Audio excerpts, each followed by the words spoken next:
Hello. Damn, the last day has been very interesting. For those that aren't aware, I started a Discord server, and the popularity of this Discord server has been absolutely insane. In fact, it already has 1,000 members.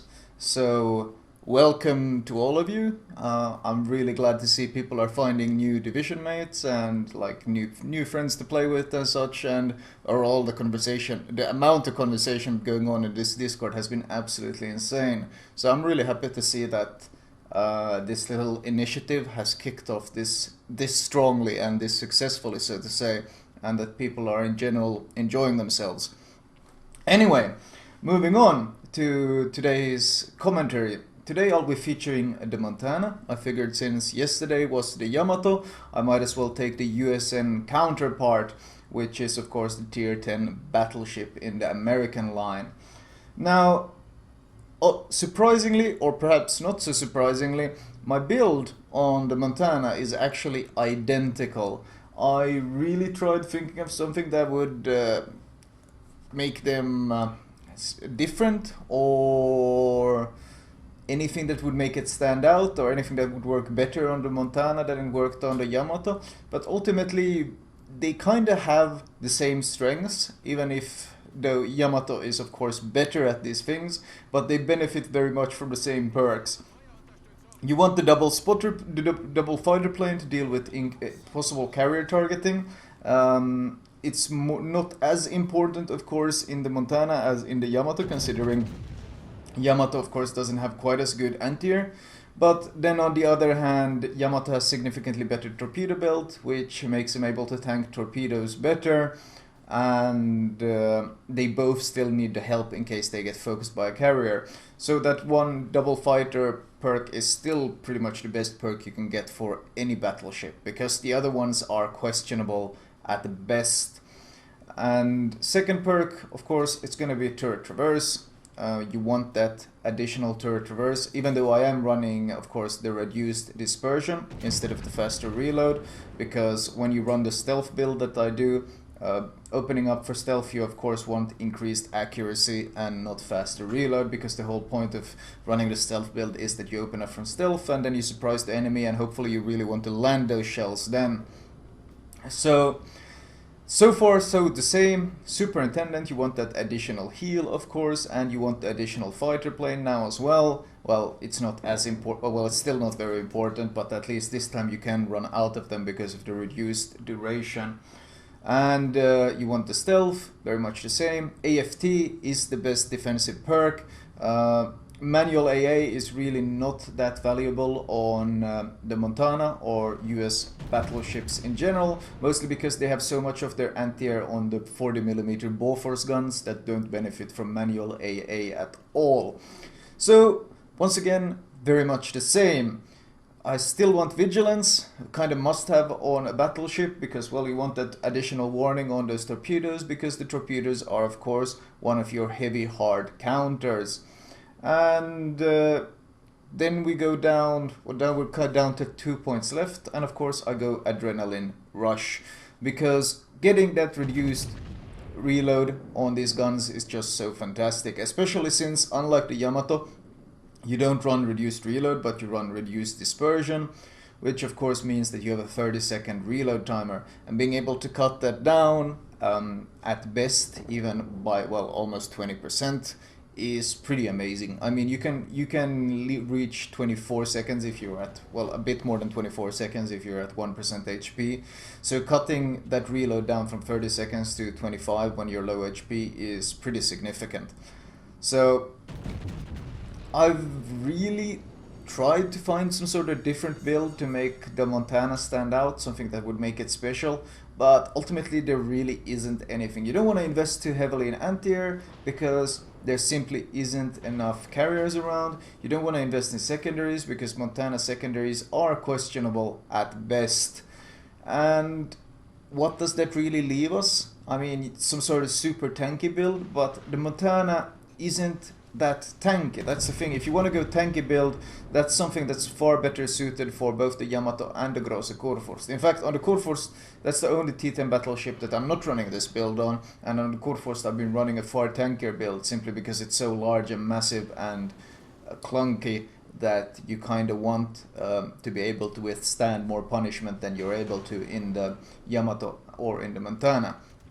So it's kind of pretty much impossible for me to find any other build to recommend than this one. I mean, does this patch really save the Montana? No, I mean, it still suffers from the same weaknesses. I feel this is a pretty good example. Yamato is turning, he's at 7.5 km. He's giving me full broadside. Absolutely full, perfect, flush broadside. And I shoot him with my Montana, and I get 3 shattered shells. If that enemy ship had been a Montana, that would most likely have been citadels. If I had been a Yamato, that would most likely have been citadels. But because I am a Montana shooting at a Yamato, the imbalance between these ships is still so incredibly massive that all I get is 3 shattered shells. And I feel like that one clip there kind of sums up the problems between Yamato versus Montana. Unless the Yamato is a complete idiot that gives you broadside at very short ranges, he's going to have a massive advantage in any sort of fight you engage in. Like, yes, I've deleted the Yamatos and I've seen vids of people deleting Yamatos, but it always involves the Yamato being an idiot and giving broadside at something like 10 km or a similar distance, and that's of course where you can just citadel him to absolute crap. But using that as a basis of balance is of course pretty silly. So we're down to suffering kind of the same issues that before.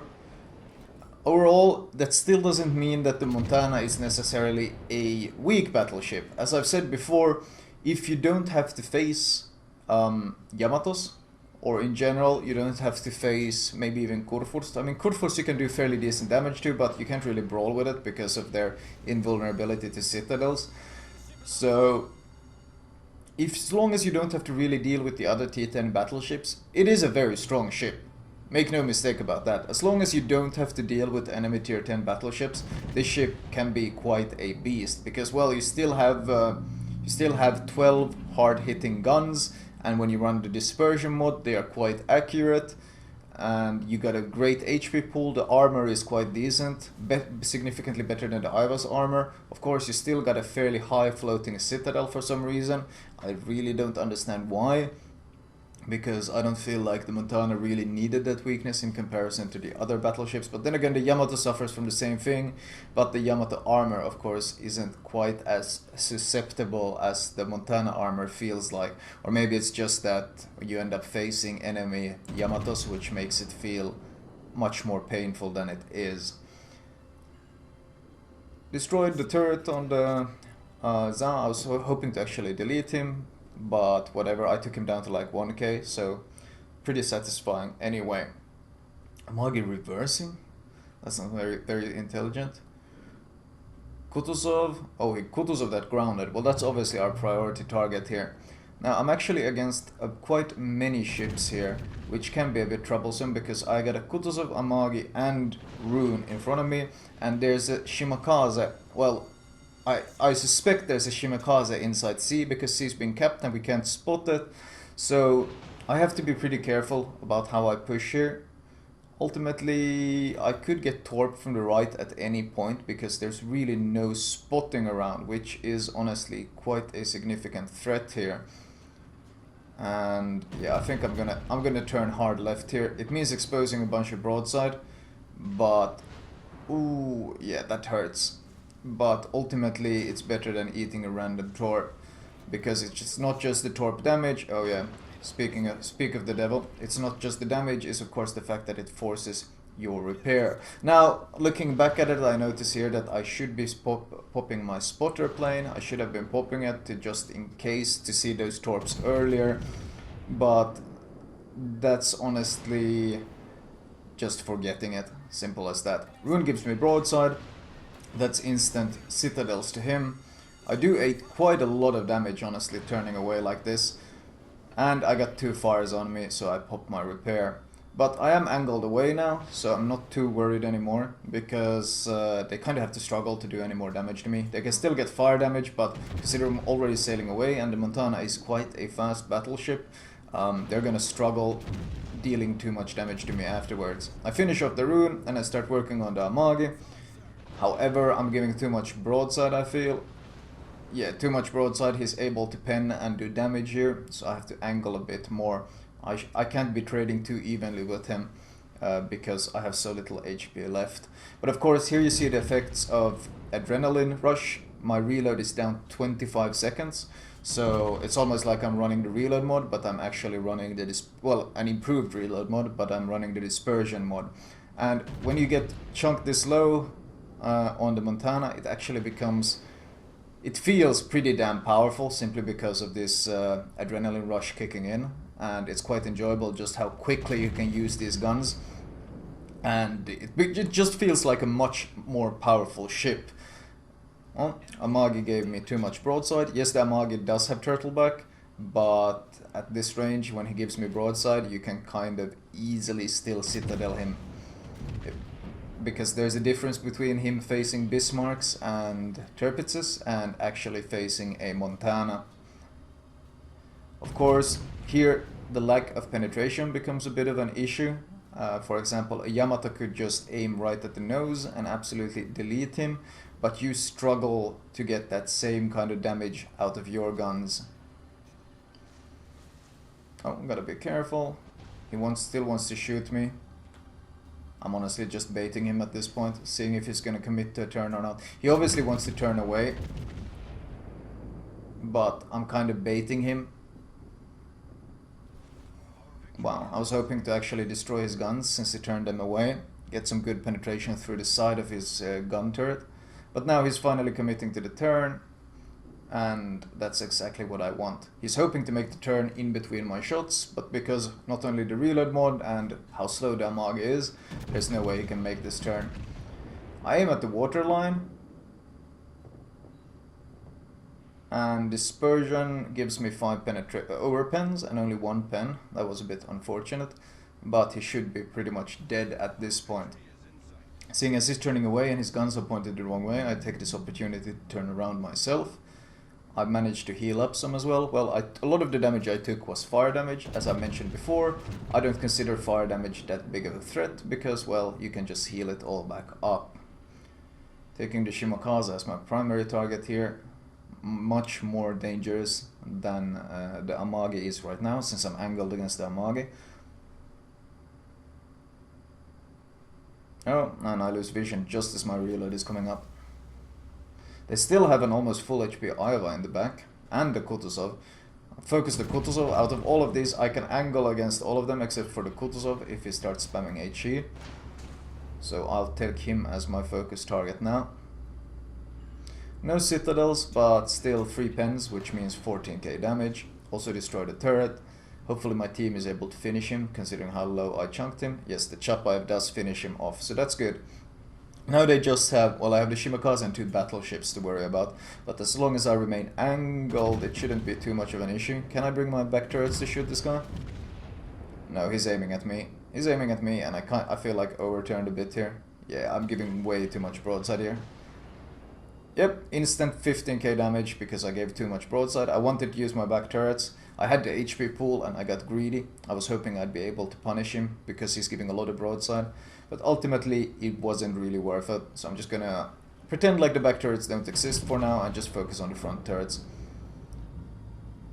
See if I can maybe help with the Shimakaze. That's the high caliber. That's of course always satisfying to get.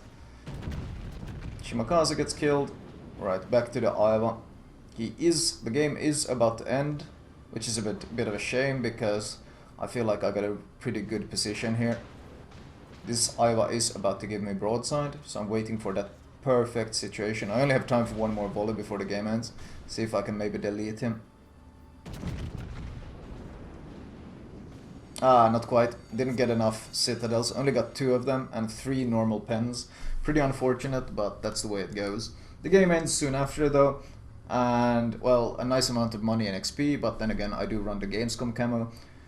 Fireproof and high caliber and dreadnought, pretty much well, the tanky ones I always enjoy getting. 227k damage, which is pretty good for a Montana.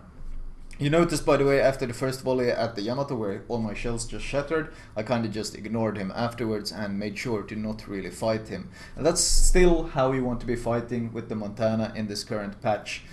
I mean, let's look at the base XP. 2.7k, which is of course nice. Only one kill, bit unfortunate. But I never really took on the Yamato. In fact, I focused on everything else but the Yamato. I gladly took on the Zhao and the Kotozo and these HE spammers. I had no issues dealing with them, because against them you're still quite strong. The problem is of course the tier 10 battleship. So after that initial volley where he just shattered my shells when he gave me broadside, I made sure to just sail down to sea and fight anyone but him. And that's still how you have to fight with the Montana. A great battleship as long as you don't face enemy tier 10 battleships. Looking at the damage, we can see, well, 107 shells, pretty good average damage there. 15-minute game, so not bad damage considering it wasn't really a full minute game either, or full 20-minute game. Damage wise, we can see I tanked 157,000 damage, which is of course pretty nice.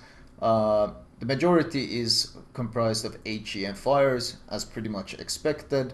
There is some AP shells, but ultimately not that big of a deal. And potential damage, I did tank 2.9 million worth of it. So if you just manage to sustain your ship, it still feels quite tanky, but overall I still don't really see a reason to play the Montana or the Yamato. That balance really hasn't changed in this patch. The Montana can be quite funny to play at times, and with the adrenaline rush giving you that incredible 25-second reload with all these guns, you can get some really quick deletions and such, but you still can't match the Yamato in sheer firepower. Anyway, let's move on to the build itself. Right, starting off as usual from modules, I recommend the premium repair and heal as always. Makes playing tier 10 battleships so much more enjoyable. Main armaments mod, I don't run the auxiliary armaments because you actually lose turrets on the Montana unlike on the Yamato. So not running that one here. Increased AA range because you can't run the reduced dispersion one on US battleships. So there's no real other option here. Artillery plotting room, you get your reduced dispersion from this one instead. Damage control system, and unlike on the Yamato, on this one I run better steering gears to get that slightly better maneuverability and concealment system. The reason for the maneuverability is because it's not as tanky as the Yamato, you can't just sit there and eat the damage. Direction center, still the best tier 1 perk for battleships in my opinion, even though I didn't use it optimally in my commentary. Expert marksman, adrenaline rush, superintendent, vigilance, AFT and stealth. So exactly my Yamato build. It still feels like the strongest one for these battleships. You can see of course the AA range, you get 7.5 and 5.1 on the ball force, so it does significantly increase the range, and you get a 13.4 km stealth. Order priority, planes, expert marksman, superintendent, stealth. I'd take vigilance, AFT and then AR, which are last 2 points when you get a 19-point captain. Or you might give up AFT and get it earlier. Kinda depends on the player. Anyway, that was my Montana commentary. I hope you guys enjoyed it.